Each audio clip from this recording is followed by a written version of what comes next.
السلام علیکم، Awan T V کے ایک نئے ایپیسوڈ کے ساتھ آپ کو خوش آمدید کہتے ہیں۔ آج ہم آپ کو کرونا وائرس کے چھوٹے بڑے دھماکے کے بارے میں اور اکانومسٹ کے اپریل 2020 کے شمارے میں 5 خفیہ پلانز کے بارے میں بتائیں گے۔ اس کے علاوہ آپ کو بتایا جائے گا کہ ایک نئی تھیوری کرونا وائرس 5G اور ایجنڈا نینو چپ کیا چیز ہے۔ سب سے پہلے آپ کو بتاتے ہیں کہ کرونا وائرس اصل میں وہ چھوٹا دھماکہ ہے جس کے بعد ایک بڑا دھماکہ ہونے جا رہا ہے، بلکہ آخری دھماکہ ہونے جا رہا ہے۔ اصل میں اس وائرس کے ذریعے تمام دنیا میں اس کی ویکسین لگوانا لازمی قرار دے دیا جائے گا۔ آپ بغیر ویکسین لگوائے اور سرٹیفکیٹ حاصل کیے ہوئے نہ ہوائی سفر کر سکیں گے، نہ حج و عمرہ، نہ زیارتوں کو جا سکیں گے، یہاں تک کہ نکاح نامہ یعنی شادی بھی نہ ہو سکے گی۔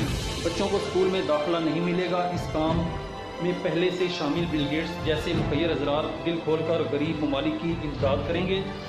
اب آپ کی شاید سمجھ میں یہ بھی آ جائے گا کہ ایک کمپیوٹر سافٹ ویئر کی صلاحیت رکھنے والا دنیا کا امیر ترین شخص اپنا کام چھوڑ کر ویکسین کی فیلڈ میں کیوں گھس گیا۔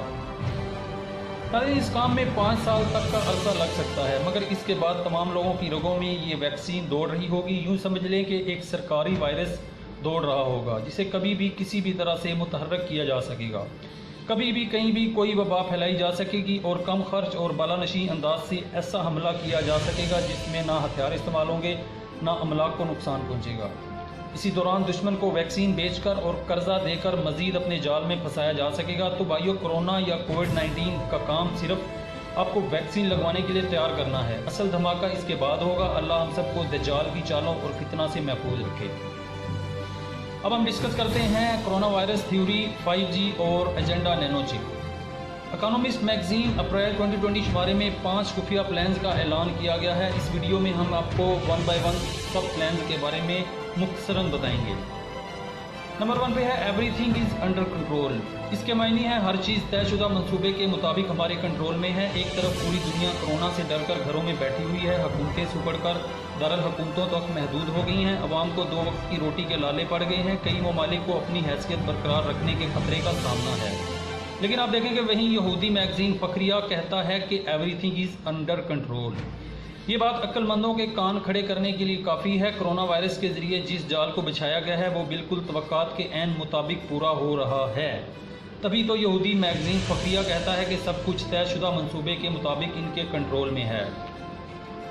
نمبر 2 پہ ہے جی بگ گورنمنٹ۔ اس سے مراد عالمی حکومت ہے۔ اس بڑی حکومت کو یہودی دانا بزرگوں کی خفیہ دستاویزات دی الومیناٹی پروٹوکولز میں سپر گورنمنٹ کے نام سے بار بار بیان کیا گیا ہے، جن کے مطابق پوری دنیا کی ایک ہی عالمی سپر گورنمنٹ بنائی جائے گی جس کا حکمران فرعون و نمرود کی طرح پوری دنیا پر اپنے مسیحا کے ذریعے حکومت کرے گا۔ یہاں یہ بتانا بھی ضروری سمجھتے ہیں کہ ان کی عالمی حکومت بن چکی ہے، یہ اقوام متحدہ ہے، صرف اس کا اعلان نہیں کیا گیا۔ ان کا منصوبہ یہ ہے کہ مستقبل میں کسی بھی وقت دنیا میں کرائسس پیدا کر کے جیسے اس وقت ہیں، اقوام متحدہ کو ایک عالمی سپر حکومت میں تبدیل کر دیا جائے گا۔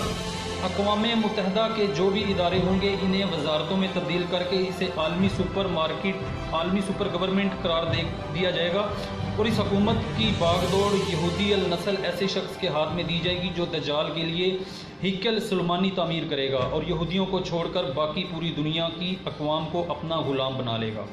اب موجودہ دور میں آ جائیں، برطانوی وزیر اعظم سے لے کر بہت سے عالمی رہنماؤں نے اب تک کھل کر کہنا شروع کر دیا ہے کہ ایک عالمی حکومت بننی چاہیے۔ یہ سب اسی عالمی سپر گورنمنٹ بنانے کی راہ ہموار کر رہے ہیں۔ اب اگر آپ اقوام متحدہ کا کوئی ایسا حکمران بن جائے جو ویکسین دینے کا اعلان کر دے تو دنیا کا کون سا ملک ہوگا جو اس کی حکمرانی تسلیم نہ کرے گا۔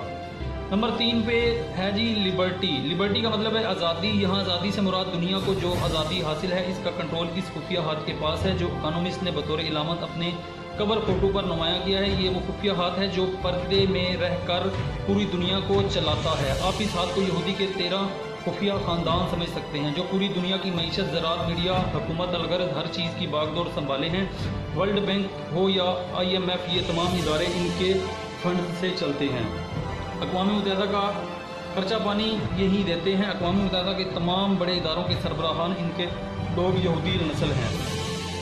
نمبر 4 پہ اس شمارے میں ہے جی وائرس، یعنی کہ کرونا وائرس کا کنٹرول بھی اسی خفیہ ہاتھ کے پاس ہے۔ جب پوری دنیا وائرس کے خوف سے کانپ رہی ہے تو یہ لوگ